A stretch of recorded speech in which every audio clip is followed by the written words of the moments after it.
பாகிஸ்தானி பெண்ணும் கரடியும் இந்தியாவின் மெல்லிய கரடியை பார்த்ததும் சிரிக்க ஆரம்பிச்சாங்க.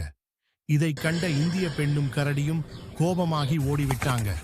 அப்போ இந்திய கரடியை சீக்கிரம் கொழுப்பாக்க பல உணவுகள் மற்றும் புரோட்டீன் தூள் கொடுத்தாங்க. பிறகு ஜிம் சென்று டம்பல்கள் எடுத்து சில நாட்களுக்குள் சூப்பர் வலிமை உடல் உருவானது. பின்னர் இந்திய கரடி பாகிஸ்தானிய கரடிக்கு சவால் விடுச்சு.